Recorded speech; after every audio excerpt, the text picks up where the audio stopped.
Mesdames, Messieurs, bonjour. Toujours dans le cadre de notre couverture exclusive du salon de la médecine Expo 2025.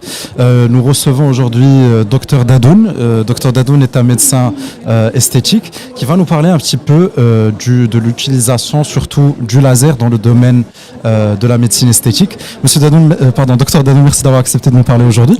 Pouvez-vous commencer un petit peu par nous raconter votre parcours dans le domaine et ce qui a fait qu'aujourd'hui vous êtes l'un des pionniers de ce domaine au Maroc? Alors moi je suis médecin esthétique, j'ai pratiqué la médecine esthétique après avoir eu mes diplômes de médecine esthétique. Je suis formateur agréé de l'Académie américaine de gynéco-esthétique et de dermato-esthétique, l'Académie européenne de dermatologie esthétique et de gynéco-esthétique. Donc mon parcours c'est ça, donc je suis formateur à ce niveau-là. Dans tous les domaines, dans toutes les conférences. Je fais des conférences, je donne des formations. Je suis dans le partage de la médecine esthétique. D'accord. Et on sait que dans la médecine esthétique, le laser tient une place de choix. Pouvez-vous nous parler un petit peu de cette spécialité et des différentes applications et des pratiques qui s'y relient?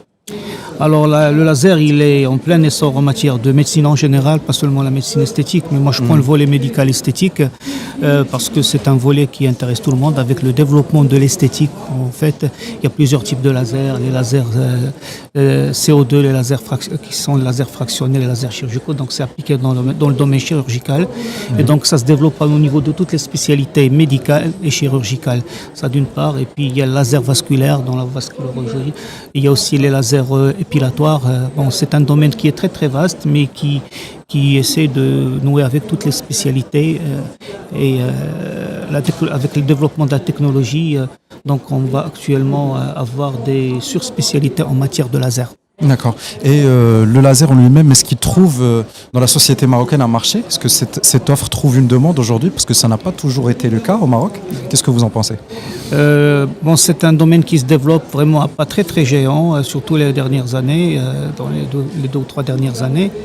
Et vu le développement des médias, des réseaux sociaux, et puis la jeunesse qui s'intéresse à tout ce qui est esthétique, moi je parle du domaine esthétique, mais aussi le domaine médical, parce que ça apporte un plus et une technologie qui est dénuée de risques, de complications qu'on peut avoir dans d'autres...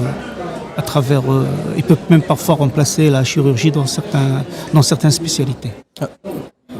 Pour éviter de faire des interventions chirurgicales, des fois on peut... Pour des petits gestes, oui, qui relevaient autrefois de la chirurgie, on peut utiliser le laser. D'accord.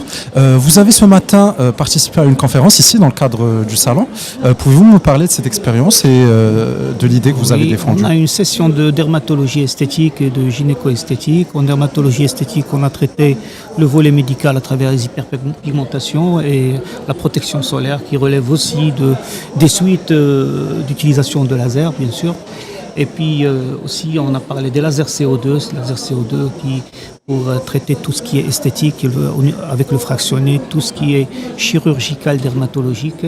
Et puis, on a abordé la gynécologie, mais au niveau du volet esthétique, en utilisant le laser pour traiter pas mal d'affections, c'est-à-dire l'atrophie, le relâchement, l'incontinence d'effort, l'incontinence de stress, et puis traiter certaines affections qui relèvent de l'esthétique périnéale chez la femme. Alors, docteur, vous êtes non seulement praticien, mais vous êtes également formateur, vous êtes conférencier. Pouvez-vous nous parler de votre point de vue plutôt global, de l'importance de ce salon, est-ce que vos objectifs ont été rencontrés ici? Quelle est la valeur ajoutée présentée par le Morocco Medical Expo? Je pense que le salon, la Foire Medical Expo devient une plaque incontournable dans le monde de la technologie médicale, à l'image de ce qui se passe dans les grands salons internationaux tels que celui de Düsseldorf, celui de Guangzhou, celui de Dubaï. Et je pense qu'on y va tout doucement, mais à pas très très sûr et très géant. Bon, c'est vrai, il y a toute la technologie, les actualités dans toutes les matières, que ce soit qui regroupe toutes les spécialités, qui rejoint toutes les spécialités. Et c'est une fenêtre ouverte sur la technologie mondiale et le développement mondial médical, des techniques médicales. Parfait, docteur, merci d'avoir accepté de nous parler. Mesdames, Messieurs, merci d'avoir regardé cette vidéo jusqu'à la fin. Restez branchés pour plus.